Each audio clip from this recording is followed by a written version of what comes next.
Pernahkah Anda berpikir, kenapa sulit sekali untuk menghancurkan pikiran negatif yang sudah lama menguasai diri kita? Apa yang sebenarnya membuat pikiran tersebut bertahan begitu kuat? Let's dive deeper into the verse in verse.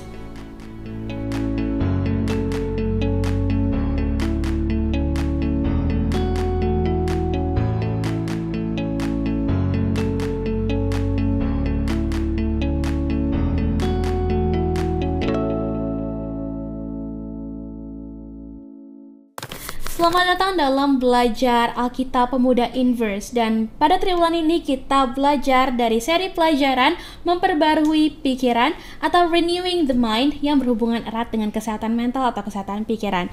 Episode kelima ini kita akan belajar dengan judul menghancurkan penghalang dalam pikiran. Kita akan belajar dari 2 Korintus pasalnya ke-10 ayat 3 sampai dengan ke-5. Video diskusi ini adalah pelengkap bagi pembelajaran Anda. Untuk itu Anda perlu untuk mempelajari secara pribadi untuk memperoleh pengalaman yang lebih mendalam. Dan untuk mendapatkan ebook Inverse tersedia melalui tautan yang ada di deskripsi video ini, dan buku cetak Inverse dapat Anda pesan melalui Departemen Sekolah Sahabat Jemaat Anda masing-masing. Dan harap diingat, meskipun pelajaran ini membahas tentang kesehatan mental, ini merupakan panduan rohani dan bukan pengganti penanganan kesehatan mental secara profesional. Baik, untuk mulai diskusi kita, saya sudah bersama dengan Pendeta Evan, Kak Lana, dan juga Kak Kevin. Shalom. Shalom semua. Oke. Sudah siap untuk diskusi kali ini? Ya. Oke, siap. Kak Lana boleh pimpin kita dalam doa. Mari kita berdoa. Bapa kami yang di surga, saat ini kami akan kembali mempelajari firman-Mu. Kiranya Engkau memberkati firman ini sehingga boleh menguatkan pikiran kami, dan pikiran kami ini boleh kami lakukan untuk kemuliaan bagi nama-Mu saja Bapa. Di dalam nama Yesus kami sudah berdoa, amin. Amin. Oke, kita akan baca dari 2 Korintus pasal yang 10 ayat 3 sampai dengan ke-5. Kalian mungkin boleh kalian juga ya yang membacakan 2 Korintus 10 ayat 3 sampai dengan 5. Baik, 2 Korintus 10 ayat 3 sampai 5. Memang kami masih hidup di dunia, tetapi kami tidak berjuang secara duniawi. Karena senjata kami dalam perjuangan bukanlah senjata duniawi, melainkan senjata yang diperlengkapi dengan kuasa Allah, yang sanggup untuk meruntuhkan benteng-benteng. Kami mematahkan setiap siasat orang dan merubuhkan setiap kubu yang dibangun oleh keangkuhan manusia untuk menentang pengenalan akan Allah. Kami menawan segala pikiran dan menaklukkannya kepada Kristus. Baik. Dalam perikop minggu ini kita masih dari tulisan Rasul Paulus, tetapi untuk jemaat di Korintus ya Pendeta ya. Setelah 2 pekan sebelumnya kita ke jemaat di Filipi. Oke, kalau misalnya di pasal 10 ayat 4 sampai 5 itu tadi berbicara tentang senjata rohani yang menghancurkan benteng. Nah, pertanyaannya, benteng ini apa? Apa makna kontekstual dari benteng di sini, dan siapa yang membangun benteng ini, Pendeta? Ya, oke. Jadi ini satu metafora yang digunakan oleh Paulus dan menggambarkan bahwa pikiran kita ini ibarat sebuah benteng. Dan betul sekali, memang segala sesuatu dalam hidup kita ini memang dimulai dari pikiran kita. Itu sebabnya firman Tuhan katakan, jaga hatimu karena dari situlah terpancar kehidupan. Jadi itu Amsal 4 ayat 23. Jadi kehidupan kita itu dimulai dari pikiran. Nah, ketika di ayat ini Paulus katakan bahwa biarlah jangan kuasa kegelapan itu membangun pikiran kita atau benteng pikiran kita dengan hal-hal negatif. Apakah itu iri hati, kecemburuan, prasangka buruk seperti orang-orang Korintus terhadap Paulus. Dan itu harus diubah, di mana Tuhanlah yang harusnya membangun benteng pikiran kita dengan hal-hal yang positif. Jadi sebenarnya perebutan dua kuasa kegelapan dan kebenaran itu ada dalam pikiran. Siapa yang menguasai pikiran seseorang itulah yang akan kemudian memenangkan orang itu. Jadi pertempuran benar dan baik itu, benar dan jahat itu dimulai dalam pikiran seseorang. Jadi siapa yang membangun pikiran seseorang itulah yang kemudian memenangkan peperangan rohani itu terhadap diri orang itu. Iya, kalau di perang biasa juga benteng itu simbol untuk pertahanan ya Pendeta ya. Oke, kalau gitu kan dalam kehidupan sehari-hari itu paling mudah itu untuk menghancurkan sesuatu, bukan begitu? Ya kan, daripada membangunnya. Misalnya kayak rumah, ya kan, rumah lebih gampang kita hancurin daripada kita harus bangun butuh berbulan-bulan atau bertahun-tahun untuk bangun rumah yang mungkin yang sesuai dengan kita inginkan. Tapi kalau dalam pelajaran ini justru terasa lebih sulit gitu untuk menghancurkan benteng yang sudah lama dari yang menghalangi pikiran kita. Menurut Kalana dan Ko Kevin gimana nih? Ya karena mungkin karena kecenderungan kita sebagai manusia mencintai hal-hal yang seperti itu, hal-hal negatif atau yang mungkin menurut dunia itu tidak negatif, tapi sebenarnya dari point of view Tuhan itu merupakan satu hal yang negatif. Jadi karena kita masih sayang dengan hal-hal seperti itu, jadi sulit karena memang balik lagi yang bisa mengontrol pikiran kita itu kan kita sendiri ya. Jadi kalau dari kitanya tidak mau diubahkan, Tuhan tidak bisa memaksakan gitu. Jadi itu mungkin yang salah satu menjadi faktor sulit untuk menghancurkan benteng ini. Dan memang benteng itu didesain tidak untuk mudah dihancurkan.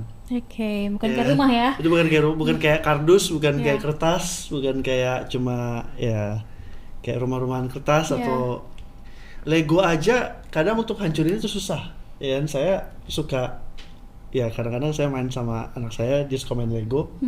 Kalau Lego itu udah ditumpuk-tumpuk, itu ngebongkar itu susah banget gitu, kayak saling mengikat gitu kan. Dia sendiri suka kesulitan itu. Jadi tolong dong bukain ini, susah banget. Saya pun ketika saya mau coba buka itu susah gitu. Dan ya kalau mereka bilang ya saling mengikat gitu kan. Jadi memang pikiran-pikiran ini kalau negatif dia saling mengikat, ada kebencian, nanti ada dendam, di sini ada iri hati. Kalau itu udah kesusun-susun untuk kita bongkar itu memang susah banget gitu kan. Dia udah saling mendukung gitu. Dan ini di sini disebutkan juga keangkuhan manusia. Jadi memang kalau kita udah bangun pikiran kita untuk hal-hal yang negatif, memang untuk bisa dirunut lagi bagaimana untuk cara ini dibongkar akan jadi jauh lebih susah. Jadi ya hopefully nggak sampai jadi susah-susah banget.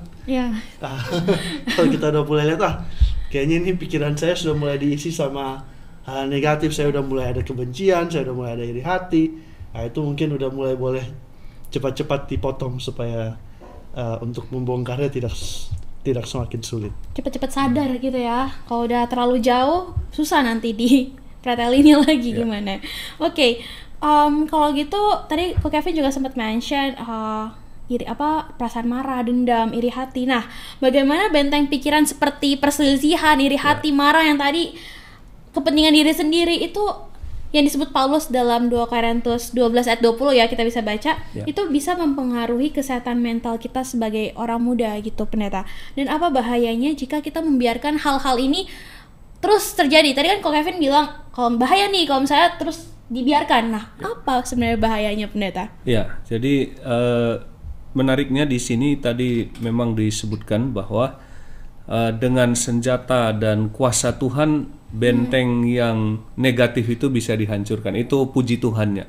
Dan ketika kita memang tetap membiarkan hal-hal yang negatif tadi, iri hati, kemarahan, kebencian, curiga, mementingkan diri dan lain sebagainya yang mengisi pikiran kita, maka seperti yang kita tahu, seperti Alkitab juga katakan bahwa apa yang ada dalam pikiran itulah yang membentuk kita, ya maka kita dengan sederhana kita bisa menyimpulkan, maka apa yang kita bangun dalam pikiran itu jadi itulah kita.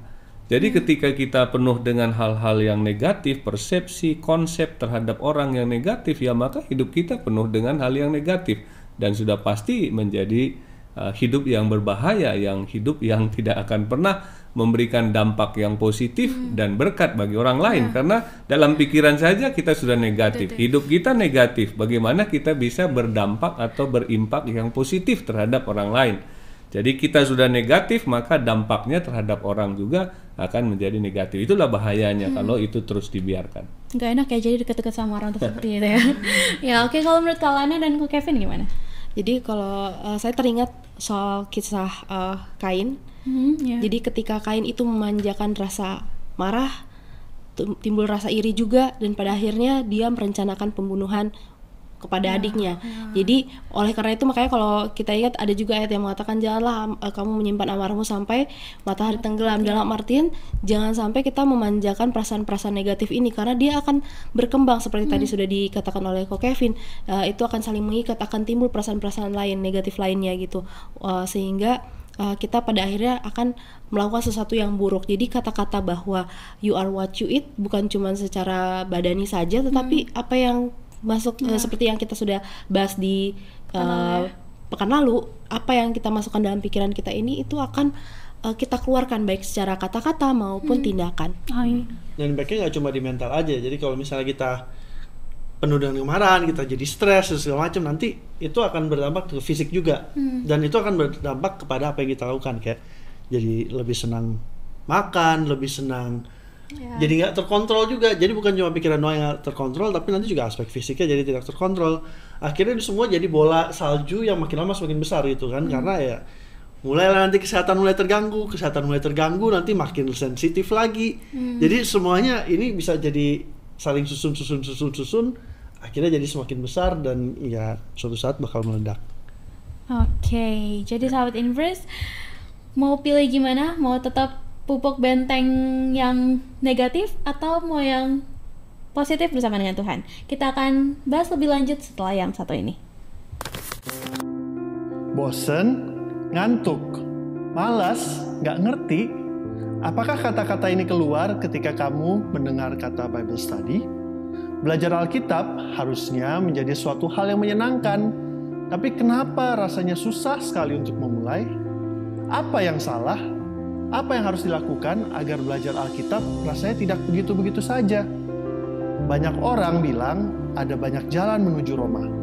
Jika pepatah ini benar, kami percaya Tuhan pasti sudah sediakan lebih banyak lagi jalan menuju Alkitab, menuju Dia. Hanya saja, jalan-jalan itu mungkin belum terlihat oleh kita. Tapi kita bisa meminta. Yesus pernah berkata dalam Matius 7 ayat 7, "Mintalah, maka akan diberikan kepadamu. Carilah, maka kamu akan mendapat. Ketuklah, maka pintu akan dibukakan bagimu." Bagaimana cara memintanya? Lewat doa. Berdoalah untuk meminta hikmat dan kemauan yang kuat untuk belajar Alkitab. Setelah itu, mari buka Alkitab dan belajar sedikit demi sedikit sesuai kemampuanmu. Jika kamu bingung mau mulai dari mana, Inverse Indonesia memiliki Bible Study Guide yang bisa membantumu menentukan apa yang ingin kamu pelajari. Semua dikemas dengan bahasa yang mudah dimengerti. Inverse juga berusaha keep in touch untuk menemani kamu belajar Alkitab. Ada sosial media, diskusi melalui podcast. Semua dilakukan untuk mengingatkan kamu bahwa kamu tidak sendiri. Bahwa kita sama-sama bertumbuh dalam Tuhan, kita belajar bersama-sama, kerja bersama-sama untuk Tuhan. Dan kalau suatu saat kamu kembali merasa jenuh atau buntu, selalu ingat, ada banyak jalan menuju Roma. Ada banyak cara untuk belajar Alkitab dengan menyenangkan, dan kami harap Inverse adalah salah satunya. Open your heart dan open your Bible. Let us dive deeper into the verse. Inverse.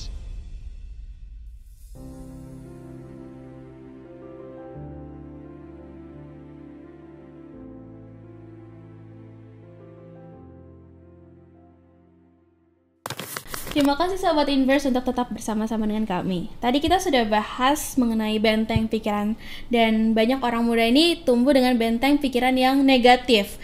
Dan contohnya itu kita bisa lihat di pelajaran pekan lalu, yaitu misalnya merasa diri tidak berharga karena diremehkan dan lain-lain sebagainya. Dan ini sulit gitu untuk diuraikan gitu ya, untuk dihancurkan. Walaupun kita sudah baca Alkitab, sudah berdoa, konsep diri ini masih tetap ada, masih tetap mempengaruhi kita yang negatif-negatif ini. Menurut Pak Pendeta, Kak Lana, dan Ko Kevin, apa langkah praktis yang bisa kita lakukan untuk menghancurkan benteng ini dan membangun cara berpikir yang baru? Ya, oke. Jadi mungkin bagi saya hal yang sederhana yang bisa saya pikirkan adalah yang pertama mungkin kita menginventasi, mencari tahu ya, menyadari hal-hal negatif apa yang ada dalam pikiran saya yang perlu saya ubah. Ini langkah awal menurut saya. Jadi kita perlu berdoa kepada Tuhan, minta kepekaan rohani untuk menunjukkan kepada kita, Tuhan, tunjukkan hal-hal dalam pikiran saya yang harus saya ubah. Apakah pikiran saya yang negatif terhadap diri saya atau terhadap orang lain? Nah, ketika kita sudah menemukan poin-poin itu, ya tentunya kita belajar untuk membaharui, mengubah melalui sebuah proses. Sekali lagi ini perlu proses. Dalam perjalanan iman ini memang tidak seperti balik-balik telapak tangan atau seperti makan cabai begitu kita gigit langsung terasa. Tapi keterhubungan dengan Tuhan secara kontinu, secara terus-menerus, lambat laun ini akan mengubah dan membaharui akan hidup kita. Dalam hal ini terutama pikiran kita. Karena segala sesuatu tadi kita sebutkan dan setuju bahwa dimulai dari pikiran kita. Kita usahakan jadi pendeta ya. Kita buat listnya dulu. Kalau dari pendeta Eben, kalau dari Kak Lana?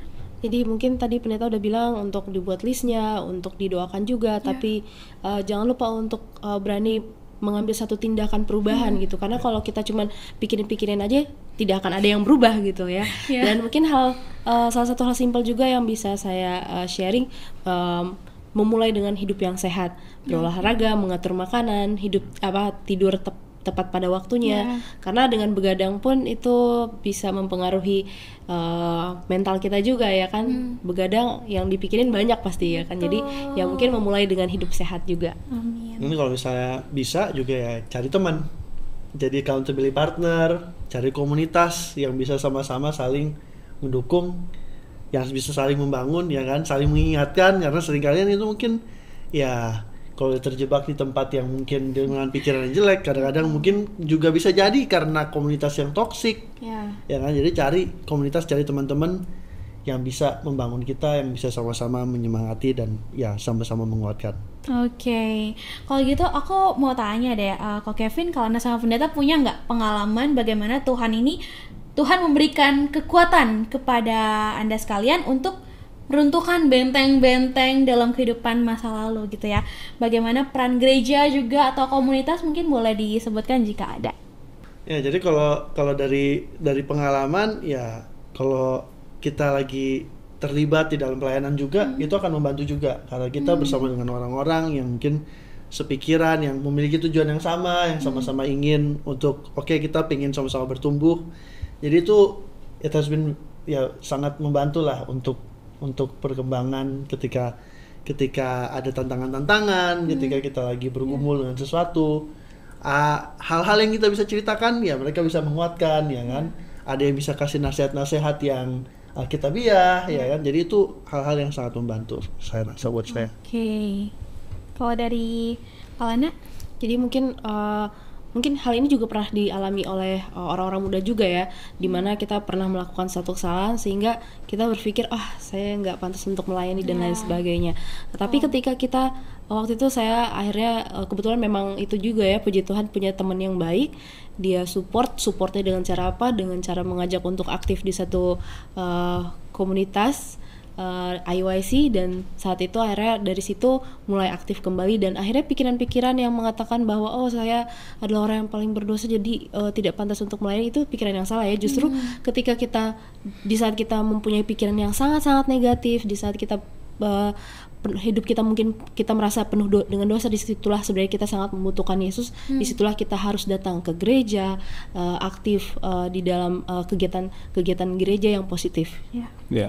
Oke, jadi bagi saya secara pribadi, saya ingat waktu saya masih lebih muda dari sekarang ya, saya juga merasakan bagaimana Tuhan menolong baik dalam kehidupan saya secara pribadi melalui kata hati, dorongan hati yang Tuhan bimbing kita masing-masing, dan juga ada orang-orang yang Tuhan taruh di sekitar kita menjadi pertolongan bagi kita. Itulah tadi yang sudah disebutkan, dan saya juga merasakan itu. Di samping saya juga merasakan ada Tuhan menuntun saya secara pribadi, membisikkan hal-hal yang benar dalam isi hati, kata hati, dan bisikan hati kita. Tapi ada orang-orang yang di sekitar kita, dalam komunitas gereja, dalam pelayanan, dalam persahabatan yang baik, itu juga menjadi alat yang Tuhan sedang pakai untuk menolong kita menjalani kematangan dan kedewasaan secara rohani. Jadi ini juga hal yang sangat penting. Jadi ada orang-orang yang Tuhan pakai menegur kita barangkali, menasehati kita, membimbing kita. Dan saya juga merasakan itu waktu saya masih usia-usia sekolah. Ada orang-orang yang lebih dewasa di gereja yang menjadi orang yang bukan jadi panutan bagi saya ya, tapi menjadi satu contoh yang saya lihat menolong saya untuk lebih baik misalnya. Ataupun para penatua di jemaat dan kebiasaan-kebiasaan lain yang kita lakukan secara positif dalam komunitas gereja dan pelayanan seperti itu. Nah sih, jadi memang di mana kamu bergaul itu yang mendorong kamu untuk boleh tetap maju. Dan tidak terasa episode 5 kali ini sudah mau selesai ya. Oke, mungkin Kak Kevin, Kalana, dan Pendeta boleh menyampaikan satu closing statement. Jadi untuk meruntuhkan benteng itu perlu proses ya kan. Jadi jalani itu dengan sabar bersama dengan Tuhan, bergumul dengan itu, dan ya suatu hari Tuhan akan berikan kemenangan dan ya kita bisa menang bersama dengan Tuhan. Amin. Kalau dari aku ingin membacakan kembali dari ayat yang tadi kita sudah baca di dalam 2 Korintus 10 ayat 4, bahwa senjata kita itu adalah bukan senjata duniawi, melainkan senjata yang diperlengkapi dengan kuasa Allah.